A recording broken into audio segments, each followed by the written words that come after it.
কেমন আছো তোমরা সকলে? ব্যাকরণের এর আগের দুটি ক্লাসে আমি উপসর্গ ও বিভক্তি নিয়ে আলোচনা করেছি। আজকে আমার আলোচনার বিষয় অনুসর্গ।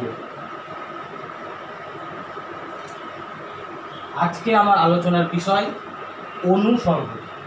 প্রথমে আমরা জেনে নেব এই অনুসর্গ শব্দটি কিভাবে গঠিত হয়েছে, অর্থাৎ অনুসর্গ শব্দটির ব্যুৎপত্তি কি। খুব গুরুত্বপূর্ণ একটি প্রশ্ন। অনুসর্গ শব্দটির ব্যুৎপত্তি কি? অনু পূর্বক সৃজ যুক্ত অ, মানে আমরা এর আগের ক্লাসে উপসর্গ নিয়ে আলোচনা করেছিলাম। প্রো পড়া অপশন নি অব অনু অনু, তাহলে এটি একটি উপসর্গ। এটি তাহলে কি হলো? এটি একটি উপসর্গ। লিখে দিলাম নিচে আমি উপসর্গ। সৃজ, সৃজ শব্দের অর্থ, সৃজ হলো একটি ধাতু। সৃজ হলো ধাতু। আর এই অটা হলো প্রত্যয়। তাহলে দেখো, অনুসর্গ শব্দটি গঠিত হয়েছে কি কি নিয়ে? অনু নামক ধাতুর সাথে অনু নামক উপসর্গের সাথে সৃজ ধাতু যুক্ত হয়ে তার সাথে অপ্রত্যয় যুগে গঠিত হয়েছে অনুসর্গ শব্দটি। তাহলে অনুসর্গ শব্দের ব্যুৎপত্তি আমরা জানলাম। এইবার জানবো অনুসর্গ শব্দটির অর্থ কী। অনুসর্গ শব্দটির অর্থ হলো অনু। অনু শব্দের অর্থ হলো পরে বা পশ্চাতে, পরে বা পশ্চাতে। আর স্বর্গ শব্দের অর্থ হলো অবস্থান,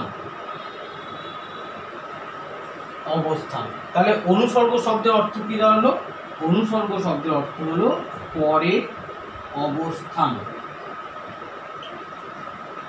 তারপরে অবস্থান হচ্ছে শব্দের পরে অবস্থান। তারপরে অবস্থান শব্দের পরে অবস্থান। তাহলে অনুসর্গ আর উপসর্গের মধ্যে যদি একটি পার্থক্য পরীক্ষাতে লিখতে বলে, তাহলে আমরা কি লিখব?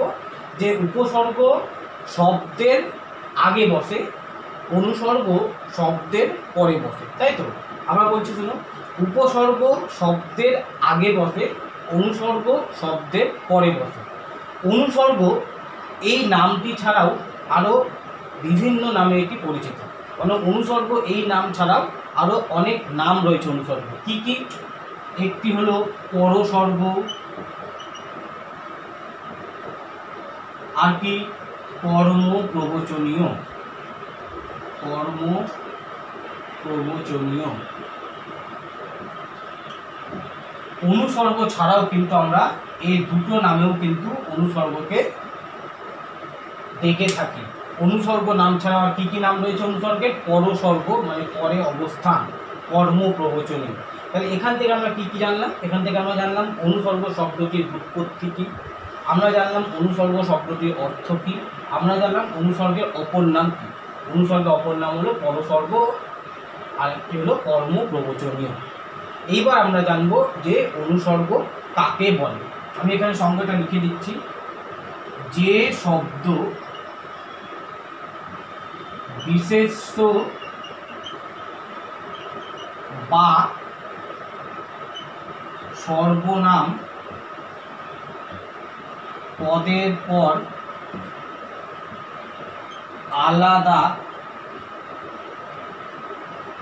আলাদাভাবে বসে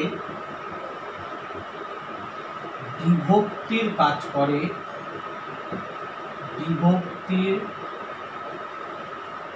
কাজ করে, তাকে বলে অনুসর্গ। কি বলছে? যে শব্দ বিশেষ্য বা সর্বনাম পদের পর আলাদাভাবে বসে বিভক্তির কাজ করে তাকে বলে অনুসর্গ। মনে করো কোনো শব্দ বা পদের সাথে বিভক্তি যুক্ত নেই, কিন্তু সেই শব্দ বা পদের পরে অনুসর্গ রয়েছে, তখন সেই অনুসর্গটা কি করে? বিভক্তির যা কাজ ঠিক সেম কাজ অনুসর্গটা করে। তাহলে অনুসর্গের সংজ্ঞা আমরা কি জানলাম, যে শব্দ বিশেষ্য বা সর্বনাম পদের পর আলাদাভাবে বসে বিভক্তির কাজ করে তাকে বলে অনুসর্গ। তাহলে অনুসর্গ আর উপসর্গের মধ্যে দুটো পার্থক্য এখানে আমরা খেয়াল করতে পারছি। পার্থক্য দুটো যদি আমি এখানে একটু লিখি, তাহলে আমরা লিখবো যে, এখানে লিখে দেখাচ্ছি শর্টকাটে, যে এখানে আমরা লিখে দেখাচ্ছি যে উপসর্গ শব্দের আগে বসে, উপসর্গ শব্দের আগে বসে, আর অনুসর্গ শব্দের পরে বসে।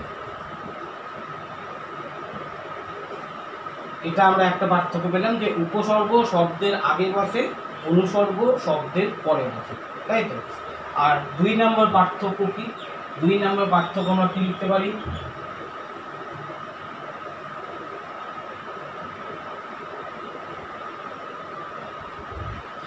দুই নম্বর পার্থক্য আমরা লিখতে পারি উপসর্গ শব্দের সাথে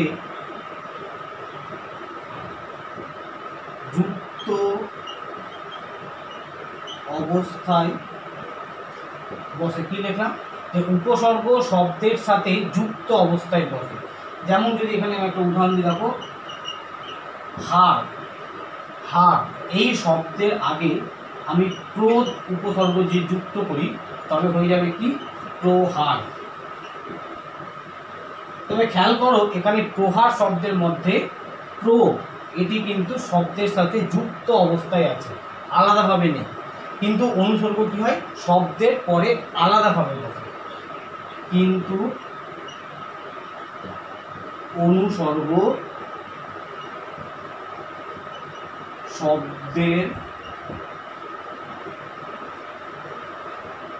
শব্দের পর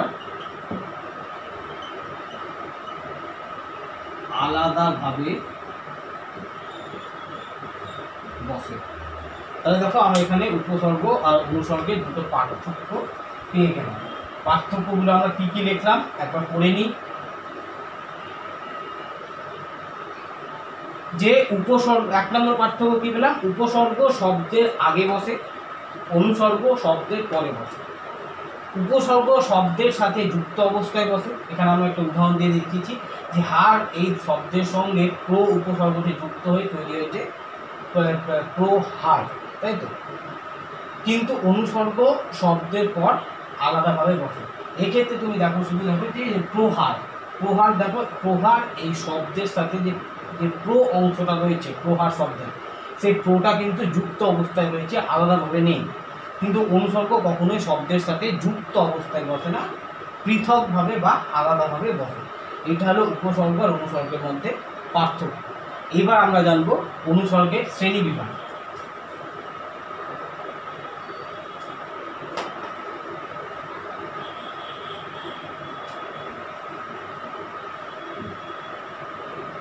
এবার আমরা অনুসর্গের শ্রেণী বিভাগ জানবো।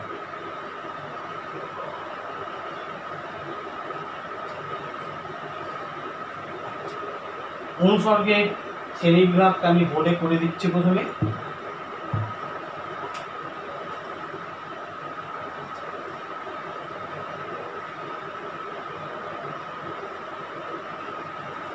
অনুসর্গ,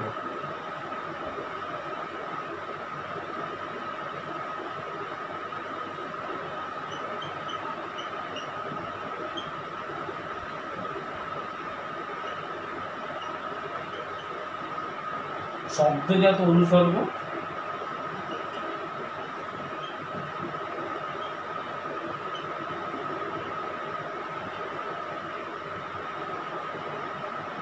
ক্রিয়াজাত অনুসর্গ।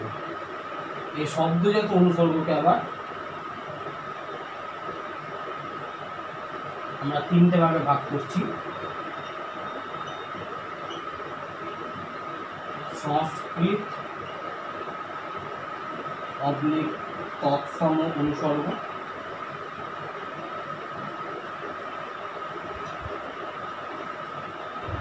তদ্ভব, বিবর্তিত অনুসর্গ, বাংলা লিখতে হবে। আর এটা কি বিদেশি অনুসর্গ। দেখো শ্রেণীবিভাগটা দেখে নাও যে অনুসর্গকে আমরা দুটো ভাগে ভাগ করছি, একটা হলো শব্দজাত অনুসর্গ, 2 নম্বর হলো ক্রিয়াজাত অনুসর্গ।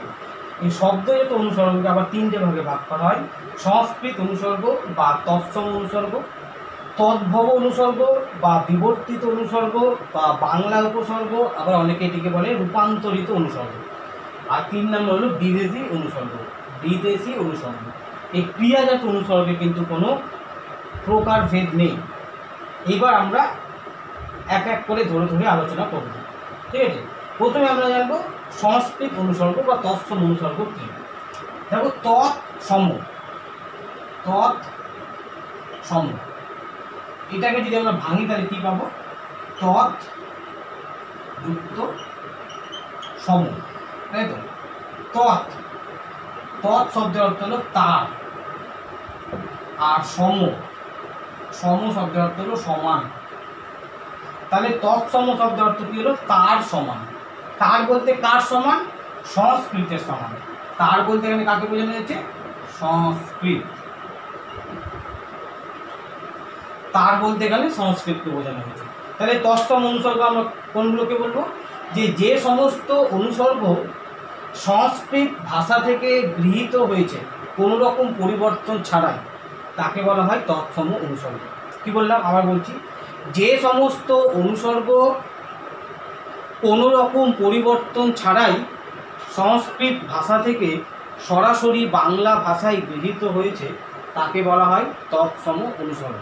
মানে সংস্কৃত ভাষায় এই অনুসর্গগুলি যে রূপ লক্ষ্য করা যায়, বাংলা অনুসর্গতেও বা বাংলা ভাষাতেও এই অনুসর্গগুলি ঠিক একই রূপ লক্ষ্য করা যায়, তাদের কোনো রূপে চেঞ্জ হয়নি। তাই বলছে যে সমস্ত অনুসর্গ সংস্কৃত ভাষা থেকে কোনো রকম পরিবর্তন ছাড়াই বাংলা ভাষায় গৃহীত হয়েছে, সেগুলিকে আমরা বলবো তৎসম অনুসর্গ বা সংস্কৃত অনুসর্গ। যেমন আমি যদি এখানে উদাহরণ দিই, মনে করো এই সংস্কৃত অনুসর্গের একটা উদাহরণ দিচ্ছি আমি।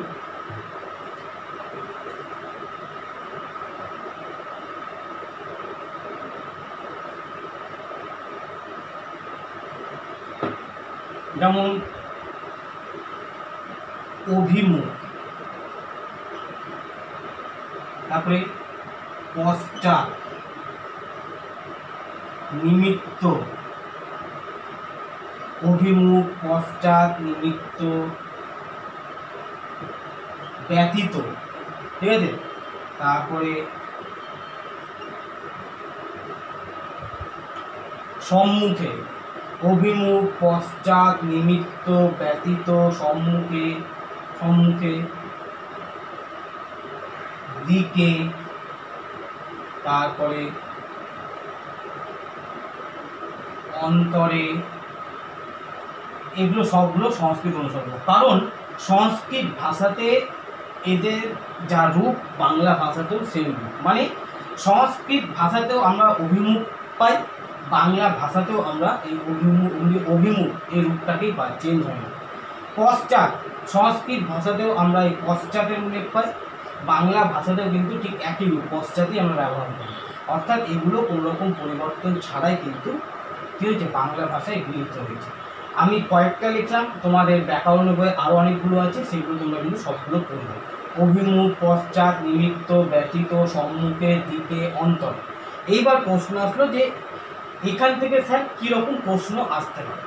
ভালো কথা, এখান থেকে তোমাকে টানা বা ডাইরেক্ট সংজ্ঞা লিখতে যেতে পারে যে সংস্কৃত অনুসর্গ কাকে বলে, উদাহরণ দাও। তুমি তখন লিখে দেবে যে সমস্ত অনুসর্গ সংস্কৃত ভাষা থেকে কোনো রকম পরিবর্তন ছাড়াই বাংলা ভাষায় গৃহীত হয়েছে, তাকে বলা হয় সংস্কৃত অনুসর্গ বা তৎসম অনুসর্গ। উদাহরণ দিয়ে দেবে যে অভিমুখ, পশ্চাৎ, নিমিত্ত, ব্যতীত, সম্মুখের, দিকে, অন্তর। তবে এক্ষেত্রে মনে রাখতে হবে, আমরা উদাহরণটা যখন দিব তখন আমরা বাক্যে দিব, আমরা কিন্তু এরকম শুধু অনুসর্গগুলির নাম লিখব না। বাক্যে লিখতে। এরকমভাবে এইভাবে একবার মানে এই এক ধরনের প্রশ্ন আসতে পারে। আর এক ধরনের প্রশ্ন আসতে পারে কীভাবে, মনে করো একটা লাইন দিয়ে দিল তোমার, মনে করো আমি এখানে একটা লাইন লিখে দিচ্ছি, মনে করো যে সাগরের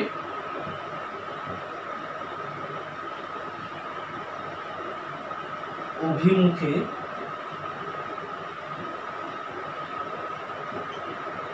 নদীগুলি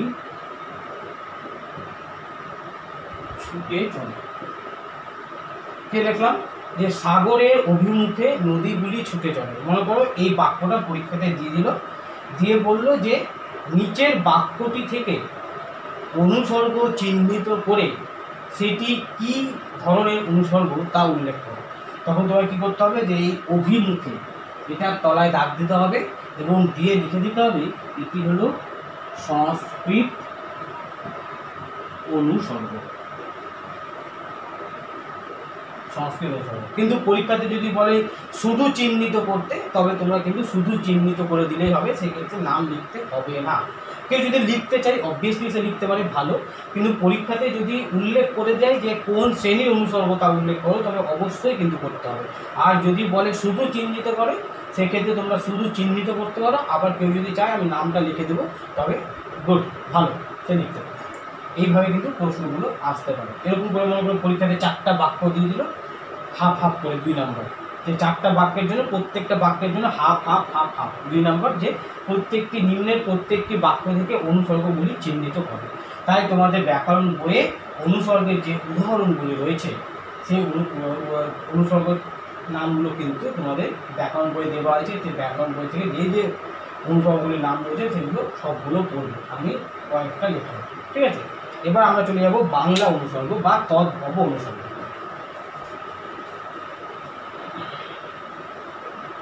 তদ্ভব, তদ্ভব মধ্যে তদ শব্দটির অর্থ হলো তার। আমরা তৎসম অনুসর্গ ক্ষেত্রে জেনেছি তার মানে কার, সংস্কৃত। ভব মানে উৎপন্ন হওয়া, উৎপন্ন হওয়া বা জাত হওয়া, বলতে জায়গা জাত হওয়া। তার মানে তদ্ভব শব্দের অর্থ কি দাঁড়ালো, তার থেকে উৎপন্ন হওয়া। তার বলতে কার, সংস্কৃত থেকে উৎপন্ন হওয়া। তাহলে এর সংজ্ঞাটা আমরা কি লিখব, যে সমস্ত অনুসর্গ সংস্কৃত ভাষা থেকে গৃহীত হলেও কিছু পরিবর্তন ঘটিয়ে বাংলা ভাষায় গৃহীত হয়েছে, তাকে বলা হয় তদ্ভব অনুসর্গ। কি বলছি, যে সমস্ত অনুসর্গ সংস্কৃত ভাষা থেকে গৃহীত হয়েও নানা রকম পরিবর্তন ঘটিয়ে বাংলা ভাষায় গৃহীত হয়েছে, তাকে বলা হয় তদ্ভব অনুসর্গ। তাহলে তৎসম অনুসর্গ আর তদ্ভব অনুসর্গের মধ্যে পার্থক্য কি, যে তৎসম অনুসর্গের ক্ষেত্রে কিন্তু কোনো রকম পরিবর্তন ঘটেনি অনুসর্গের, মানে সংস্কৃতে যে রূপ ছিল বাংলাতেও ঠিক সেম রূপ। কিন্তু তদ্ভব অনুসর্গের ক্ষেত্রে কিন্তু পরিবর্তন ঘটেছে। সংস্কৃতে যে রূপটা আমরা লক্ষ্য করতে পারি, বাংলাতে কিন্তু সেই রূপটা দেখা যায় না, তার পরিবর্তন ঘটে যায়। যেমন যদি আমি এখানে উদাহরণ দিই তাহলে আমি বুঝতে পারবো। যেমন আমি দেখলাম অন্তরে,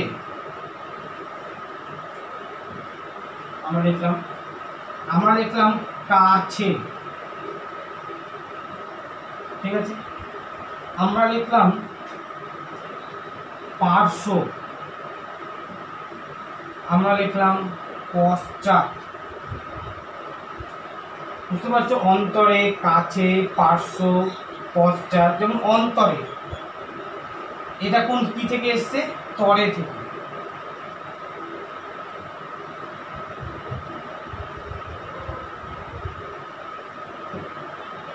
তরে থেকে এসছে, তাই তো। কাছে, এটা কি থেকে এসছে, পক্ষ থেকে।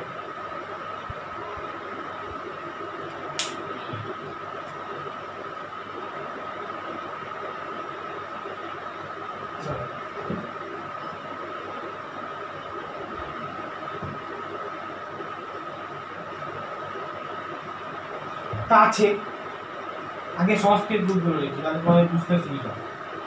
যেমন কক্ষ, কক্ষ থেকে এসছে কাছে বা পার্শ্ব থেকে এসছে পাশে বা পশ্চাৎ থেকে এসছে পাছে। ঠিক আছে, তো দেখো কক্ষ থেকে কাছে, পার্শ্ব থেকে পাশে, পশ্চাৎ থেকে পাছে, আরও আছে। তোমরা যদি আরও লক্ষ্য করো আরও তোমরা এখানে পাবে, যেমন মধ্যে থেকে মাঝে, মধ্যে থেকে মাঝে, তাই তো। তার মানে দেখো এই যে কক্ষ, পার্শ্ব, পশ্চাৎ, মধ্যে, অন্তরে থেকে তরে আছে, অন্তরে থেকে তরে, অন্তরে থেকে তরে। খেয়াল করো, কক্ষ, পার্শ্ব, পশ্চাৎ, মধ্যে, অন্তরে, এগুলো কিন্তু সবগুলো কি সংস্কৃত অনুসর্গ। এইগুলো পরিবর্তন ঘটাতে ঘটাতে যখন বাংলা ভাষায় এসে পৌঁছেছে তখন সেগুলোর রূপটা দেখো চেঞ্জ হয়ে গেছে। কক্ষটা হয়ে গেছে কাছে, পার্শ্বটা হয়ে গেছে পাশে, পশ্চাৎ হয়ে গেছে পাছে, মধ্যে হয়ে গেছে মাঝে, আবার অন্তরে হয়ে গেছে তরে। তাহলে এই বাঁ দিকের গুলো হলো কি, বাঁ দিকের গুলো হলো তৎসম অনুসর্গ বা সংস্কৃত অনুসর্গ, আর এই ডান দিকের গুলো হলো কি, এগুলো হলো কি তদ্ভব অনুসর্গ, তদ্ভব অনুসর্গ।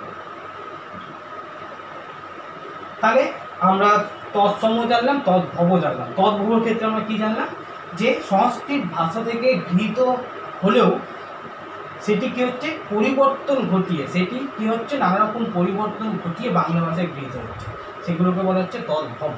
আর তৎসম কি, যে কোনো রকম পরিবর্তন হচ্ছে না, সংস্কৃত ভাষা থেকে ডাইরেক্ট কোনো রকম পরিবর্তন ছাড়াই, অর্থাৎ অপরিবর্তিত অবস্থাতেই বাংলা ভাষাতে গৃহীত হচ্ছে। সেই জন্য এগুলোকে, যেগুলো কোনো রকম পরিবর্তন ছাড়াই বাংলা ভাষায় গৃহীত হচ্ছে সেগুলোকে বলা হচ্ছে তৎসম অনুসর্গ, আর যেগুলো পরিবর্তন ঘটিয়ে বাংলা ভাষায় ব্যবহৃত হচ্ছে সেগুলোকে আমরা বলেছি তদ্ভব অনুসর্গ। ঠিক একই রকমভাবে পরীক্ষাতে আসতে পারে, হয়তো বাক্যে দিয়ে দিল, মনে করো দিল সকলের তরে সকলের আমরা। এখানে মনে করে একটা উদাহরণ দিলাম আমরা, যে সকলের তরে সকলে আমরা। বুঝতে পারছো না? আমি দেখতে পাচ্ছ? ঠিক আছে, আমি উপরে লিখে দিচ্ছি, যদি দেখতে অসুবিধা হয় আমি এটাকে একটু মিটিয়ে দিচ্ছি। এখানে লিখলাম উদাহরণটা, সকলের তরে সকলে আমরা। এই বাক্যটা দিয়ে বললো তোমাকে যে এখান থেকে অনুসর্গটি চিহ্নিত করো এবং সেটি কি ধরনের অনুসর্গ তা উল্লেখ করো। তখন তোমাকে এই তরে এটাকে গোল করতে হবে, দিয়ে লিখতে হবে এটি একটি তদ্ভব অনুসর্গ বা বিবর্তিত অনুসর্গ বা বাংলা অনুসর্গ। বুঝতে পেরেছো? এবার আমরা যাব বিদেশি অনুসর্গ।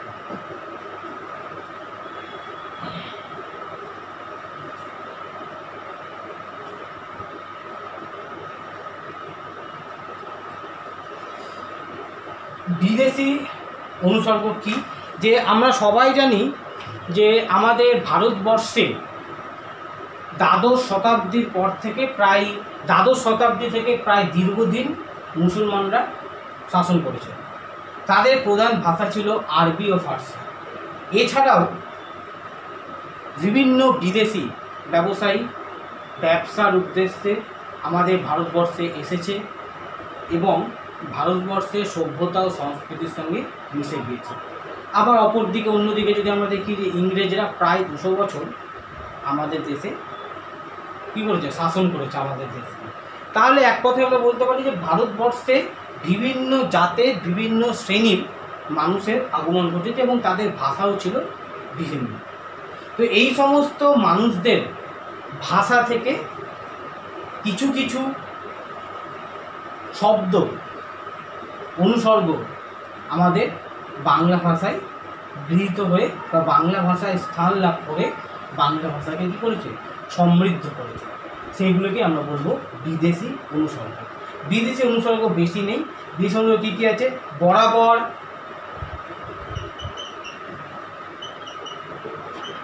বনাম, দরুন, বরাবর, বনাম, দরুন, তারপরে কি আছে বাদে, তারপরে কি আছে বাবদ, তারপরে কি আছে বদলে। ঠিক আছে, বরাবর, বনাম, দরুন, বাদে, বাবদ, বদলে। এবার এর মধ্যে প্রথম চারটা হলো এই যে এই প্রথম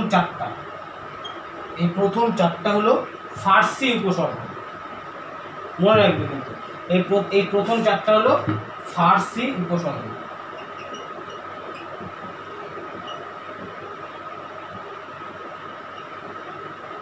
ফার্সি উপসর্গ। আর পরের দুটো হলো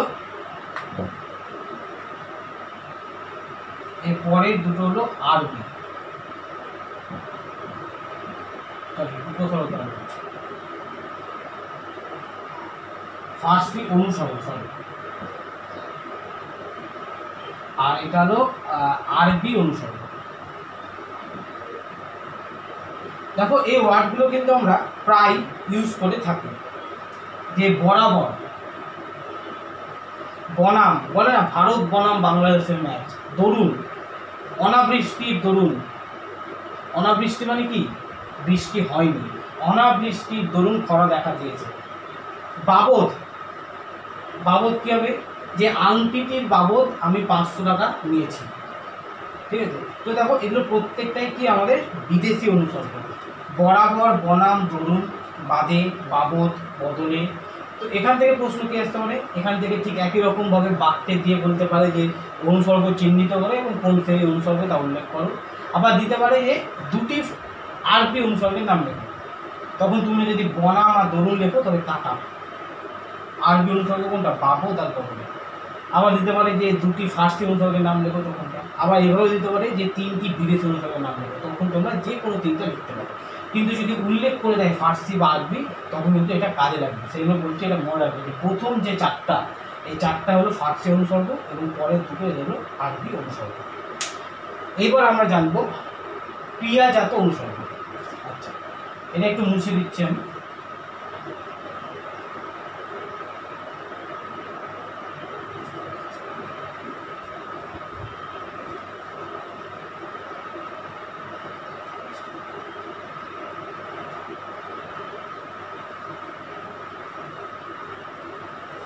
আচ্ছা, ক্রিয়াজাত অনুসর্গ বোঝার আগে আমাদেরকে অসমাপিকা ক্রিয়া জানতে হবে।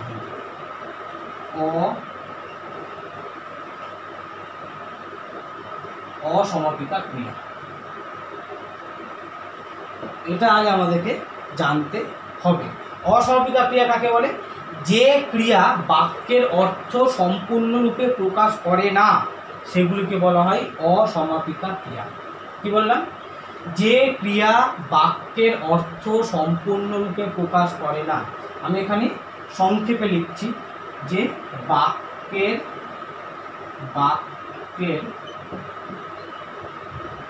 অর্থ সম্পূর্ণরূপে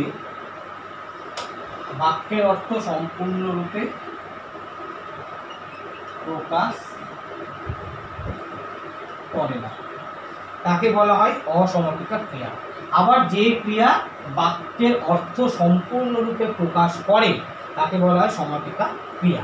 তাহলে অসমাপিকা ক্রিয়া কাকে বললাম, বাক্যের অর্থ সম্পূর্ণরূপে প্রকাশ করে না। যেমন আমি এখানে লিখলাম,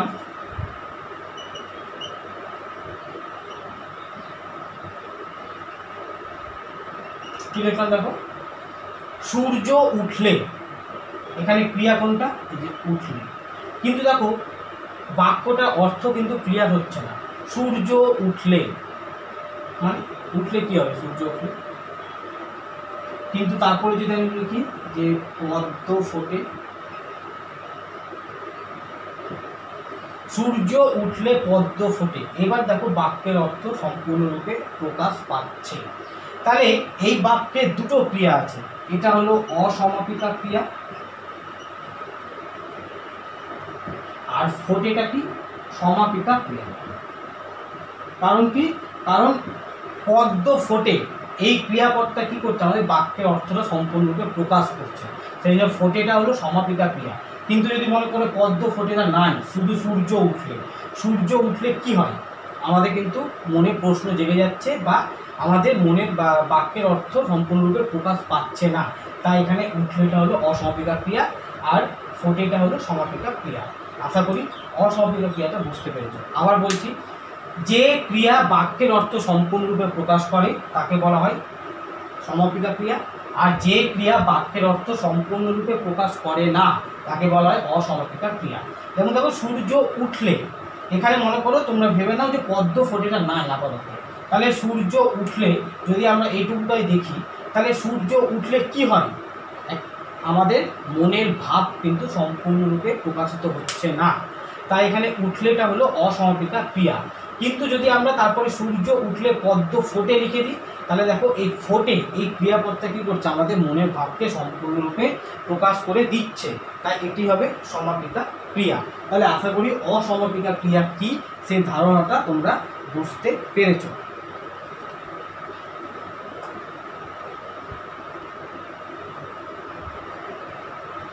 আমরা চলে আসছি তাহলে ক্রিয়াজাত অনুসর্গে। বলছে, আমি উদাহরণ দিলাম, একটা মন লিখছি, দুদিন ধরে খুব বৃষ্টি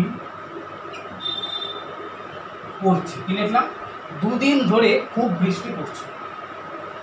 মনে করো এখানে, এটা আমি পরে লিখছি, মনে করো শুধু লিখলাম দুদিন ধরে, মনের ভাব সম্পূর্ণরূপে কিন্তু প্রকাশিত হচ্ছে না, তাহলে এটা কি হচ্ছে, অসমাপিকা ক্রিয়া, তাই তো? এরপর আমি লিখলাম খুব বৃষ্টি পড়ছে, তাই তো? তাহলে পড়ছেটা কি হবে, সমাপিকা ক্রিয়া। এই অসমাপিকা ক্রিয়াগুলোকে আমরা বলি ক্রিয়াজাত অনুসর্গ। ভুল করে কিন্তু সমাপিকা ক্রিয়া মনে করবে না, পড়ছেটা কিন্তু কোনো অনুসর্গ নয়, ধরেটা অনুসর্গ। দুদিন ধরেটা অনুসর্গ, পড়ছেটা নয়, কারণ পড়ছে হলো সমাপিকা ক্রিয়া। অসমাপিকা ক্রিয়াগুলিকে আমরা বলি ক্রিয়াজাত অনুসর্গ। যেমন উদাহরণ কী হবে, ধরে, বলে, তারপরে আর কি হতে পারে, ধরে, বলে,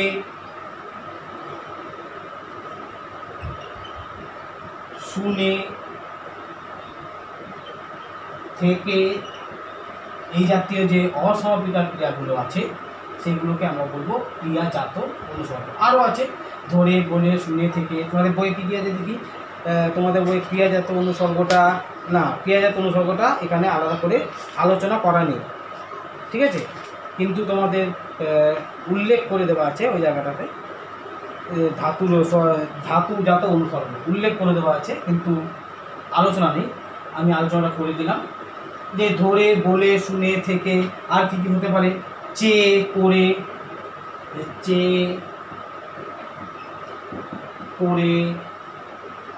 ঠিক আছে? তাহলে এবার এগুলো কোথায় থেকে এসছে, এটা এসছে ধরিয়া থেকে ধরে, বলিয়া থেকে বলে, শুনিয়া থেকে শুনে, থাকিয়া থেকে, চাহিয়া থেকে চেয়ে, পড়িয়া থেকে পড়ে, তাই তো? কী বললাম, ধরিয়া থেকে ধরে, বলিয়া থেকে বলে, শুনিয়া থেকে শুনে, থাকিয়া থেকে, চাহিয়া থেকে চেয়ে, আর পড়িয়া থেকে পড়ে। একটা কথা তোমরা মনে রাখবে যে তৎসম অনুসর্গ সাধারণত সাধু ভাষার ক্ষেত্রে ব্যবহৃত হয়, আর তদ্ভব অনুসর্গগুলি বা বিবর্তিত অনুসর্গগুলি কিসে, চলিত ভাষায় ব্যবহৃত হয়। মানে আমরা যে ভাষায় কথা বলি সেই ভাষাতেই কিন্তু, বা আমরা যে ভাষায় সাহিত্য লিখি, সাধু ভাষার ক্ষেত্রে সবসময় তৎসম অনুসর্গের ব্যবহার লক্ষ্য করা যায় বেশি মাত্রায়, আর চলিত ভাষার ক্ষেত্রে তদ্ভব অনুসর্গের ব্যবহার লক্ষ্য করা যায়। আচ্ছা, আমরা অনুসর্গের সংজ্ঞাতে পড়েছিলাম যে শব্দ বা বাক্যের সাথে যদি বিভক্তি, শব্দ বা পদের সাথে যদি বিভক্তি যুক্ত না থাকে তবে সেক্ষেত্রে অনুসর্গ বিভক্তির কাজ করে, তাই তো? না থাকে মানে কি? না থাকে মানে কিছুই নাই, আছে, শূন্য বিভক্তি আছে।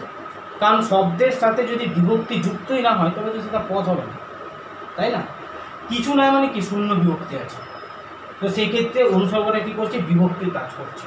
কিন্তু অনেক সময় দেখা যায় যে বিভক্তিও যুক্ত আছে, আবার অনুসর্গও রয়েছে, থাকতে পারে এরকম। কিন্তু যেমন আমি একটু আগে তোমাদের একটা উদাহরণ দিলাম, মনে করো, সকলের তরে সকলে আমরা। এই জায়গাটা একটু খেয়াল করে দেখো, এখানে দেখো সকল যুক্ত এর বিভক্তি রয়েছে, তার সঙ্গে আবার তরে অনুসর্গ রয়েছে। তাহলে এই নয় যে বিভক্তি থাকলে গেলে অনুসর্গ থাকবে না, এরকম কোনো কথা নেই। বিভক্তি থাকলেও অনুসর্গ থাকতে পারে, আবার বিভক্তি যদি না থাকে সেক্ষেত্রে অনুসর্গটা কী করে? বিভক্তির কাজ করে। না থাকে মানে কি? শূন্য বিভক্তি মানে অবিভক্তি আছে, যাই হোক। তাহলে বুঝতে পারলে যে বিভক্তি থাকলে যে অনুসর্গ থাকবে না এরকম কোনো কথা নেই। বিভক্তি থাকলে অনুসর্গও থাকতে পারে। আবার যদি কোনো পদের সাথে যদি বিভক্তি যুক্ত না থাকে, অর্থাৎ যদি সেটি শূন্য বিভক্তি বা অবিভক্তি হয়, তবে সেক্ষেত্রে কী হয়? অনুসর্গটা কী করে? বিভক্তির কাজটি করে দেয়। এটা যখন তোমরা ক্লাস 7-এ কারক বুঝবে তখন কারকে বিস্তারিতভাবে আলোচনা করা হবে। তোমাদের 6-এ কিন্তু এই জিনিসটা বিস্তারিতভাবে আলোচনার দরকার নেই। আমরা ক্লাস 7-এ যখন কারক বুঝবো তখন কিন্তু আমরা খুব ভালো করে এই জিনিসটা বিস্তারিতভাবে আলোচনা করব। আচ্ছা, আজকের যে শেষ টপিকস যা নিয়ে আলোচনা করে আজকের ক্লাসটি শেষ হবে সেটি হলো বিভক্তি আর অনুসর্গের মধ্যে পার্থক্য। এই আলোচনার মধ্যে দিয়েই আজকে আমাদের ক্লাস শেষ হবে।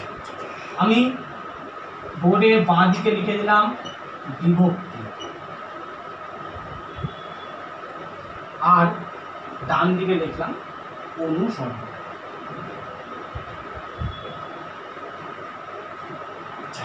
বিভক্তি কি? প্রথমে আমরা লিখব বিভক্তি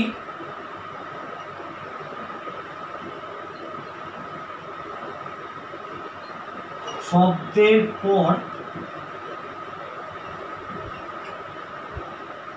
বিভক্তি শব্দের পরে বসে। সব বিভক্তি শব্দের পরে যুক্ত অবস্থায় বসে, লিখে দাও, তাহলে অ্যাপ্রোপ্রিয়েট হবে জিনিসটা। পরে যুক্ত অবস্থায় বসে। আর এখানে কি লিখবো? অনুসর্গ শব্দের পরে পৃথক ভাবে বসে। দেখো প্রথম পার্থক্য কি লিখলাম? যে বিভক্তি শব্দের পরে যুক্ত অবস্থায় বসে। আমি যদি একটা উদাহরণ দিয়ে দিই, মনে করো যে রামে, দেখো রাম যুক্ত এখানে বিভক্তিটা কিন্তু রামের শব্দের সাথে যুক্ত অবস্থায় আছে, আলাদাভাবে নেই। আর অনুসর্গের ক্ষেত্রে কী হয়? যেমন লিখলাম আমি রামের চেয়ে শ্যাম বন। তো কি লিখলাম? রামের চেয়ে শ্যাম বন। একটু উল্লেখ করে দেখো, এখানে শব্দের পদের সাথে কিন্তু কি বিভক্তি যুক্ত আছে, এর, রাম যুক্ত এর, তাই তো? আবার দেখো তার সঙ্গে অনুসর্গও কিন্তু রয়েছে, কিন্তু অনুসর্গটা কিন্তু রামের এই শব্দের সাথে কিন্তু যুক্ত অবস্থায় নেই, পৃথকভাবে বসে আছে। তাহলে বুঝতে পারলে যে বিভক্তি শব্দের পরে যুক্ত অবস্থায় বসে, অনুসর্গ শব্দের পরে পৃথকভাবে বসে। 2, বিভক্তির নিজস্ব কোনো অর্থ নেই। বিভক্তির নিজস্ব কোনো অর্থ নেই। এখানে লিখব আমরা অনুসর্গের নিজস্ব অর্থ অর্থ আছে। কোন বিভক্তির নিজস্ব কোনো অর্থ নেই, এর কোনো নিজস্ব অর্থ নেই, অনুসর্গের নিজস্ব অর্থ আছে। 3 নম্বর, বিভক্তি শব্দকে পদে পরিণত করে। বলছে বিভক্তি শব্দকে পদে পরিণত করে। আর অনুসর্গের কাজ কি দেখছি আমরা, অনুসর্গ শব্দকে পদে পরিণত করে না। এই 3টে পার্থক্য আমরা দেখলাম। আর লাস্ট 4 নম্বর পার্থক্য আমরা কি দেখব, উপরে লিখছি, তোমরা তো দেখতে পাবে না। 4 নম্বর পার্থক্যটা আমরা কি লিখছি দেখো, 4 নম্বর পার্থক্য আমরা লিখছি যে বিভক্তি সর্বদা শব্দের পরে বসে। বিভক্তি সর্বদা শব্দের পরে বসে, বা এটাকে তুমি লিখতে পারো শব্দের বা পদের, শব্দের বা পদের পরে বসে। আর অনুসর্গ কি করছে, লিখে দিবে যে অনুসর্গ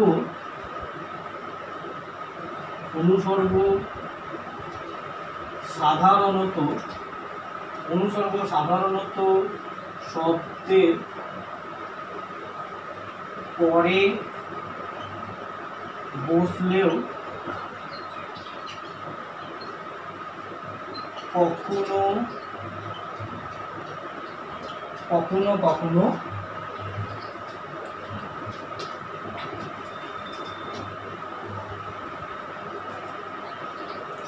কখনো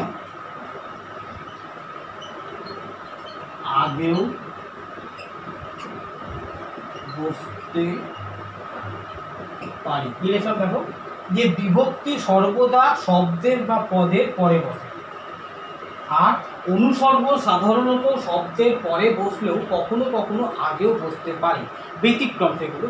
একটা উদাহরণ দিয়ে দিবে, যে যেমন বিনা টিকিটে ভ্রমণ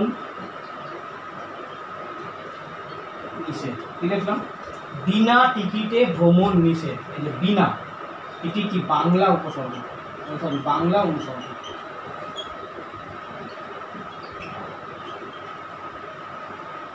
বিনা টিকিটে ভ্রমণ নিষেধ, এখানে দেখো যে এই বিনা অনুসর্গটা কিন্তু আগেই বসে গেছে। সাধারণত বেশিরভাগ ক্ষেত্রেই পরে বসে, ব্যতিক্রম কিছু কিছু রয়েছে সেইগুলোর ক্ষেত্রে আগেও বসতে পারে, কারণ বিনা টিকিটে ভ্রমণ নিষেধ।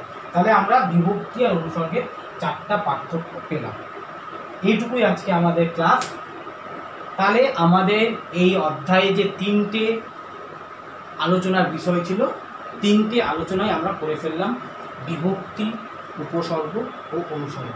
তার মানে আমাদের এই অধ্যায়টি আজ শেষ হলো। এর পরের ক্লাসে আমরা ব্যাকরণের নতুন অধ্যায় নিয়ে আলোচনা শুরু করব।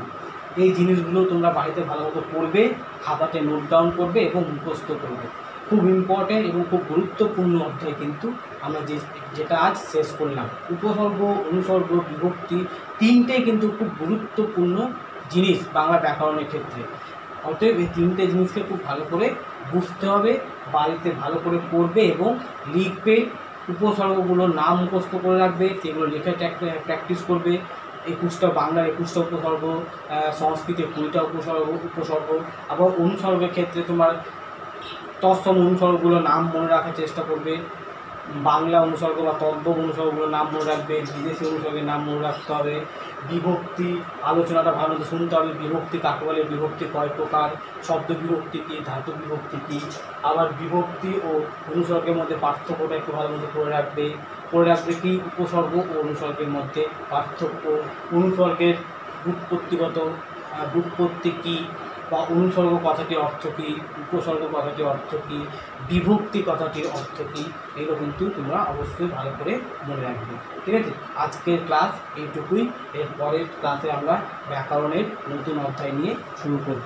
ভালো থেকো, সুস্থ থেকো এবং অবশ্যই বাড়িতে কিন্তু পড়াশোনাটা করবে। আজ এই বলেই ক্লাস এখানেই শেষ করা হবে।